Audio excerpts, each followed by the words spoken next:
अंधेरी रात की तलाश। विजय और नीता एक गांव में रहते थे। उनके पास एक पुराना भूतिया हवेली था जिसे सभी लोग डर से दूर रहते थे। उस हवेली की दीवारों पर कई बार चित्रकला और लेखन दिखाई देता था जो बताता था कि यहाँ कुछ अद्भुत है। एक रात जब विजय और नीता अपने बिस्तर पर बैठे थे तभी वह अद्भुत आवाज सुनाई दी, मदद करो, मुझे बचाओ। दोनों डर से कांप गए।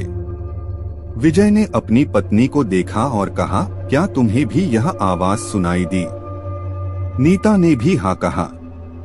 उन्होंने सोचा कि यह शायद किसी प्राणी की आवाज है जो किसी खतरे में हो सकता है। विजय ने अपना मोबाइल निकाला और उससे फ्लैशलाइट चालू किया। वह अब देख सकते थे कि उनके कमरे के बाहर कुछ नहीं है। वे बेहद हैरान थे क्योंकि आवाज तो साफ थी। फिर विजय ने सोचा कि वह बाहर जाकर देखता है। जब वह कमरे से बाहर निकला तो उसने एक पुरानी चित्रकला देखी जिसमें एक युवती को कोई पकड़ रहा था। चित्रकला में उस युवती की आंखें विजय की ओर देख रही थीं।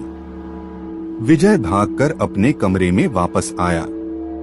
वह नीता को सब कुछ बताया। दोनों डर से कांप रहे थे। उन्होंने सोचा कि यह शायद भूत हो सकता है। विजय ने फिर अपना मोबाइल निकाला और गांव के एक पुराने विद्यालय के प्राचीन ग्रंथों में जाने का फैसला किया। वहां उन्होंने एक पुरानी किताब मिली जिसमें भूतिया कहानियां लिखी थीं। उन्होंने उस किताब में एक कहानी पढ़ी जिसमें लिखा था कि यह हवेली किसी राजा की थी जो अपनी बेटी को खो देने के बाद उसके दुख को देखने से भाग गया था।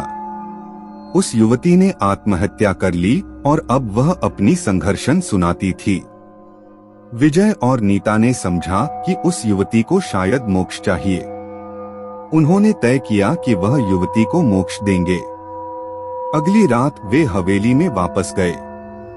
विजय ने उस चित्रकला के सामने दीपक जलाए और भगवान की प्रार्थना की।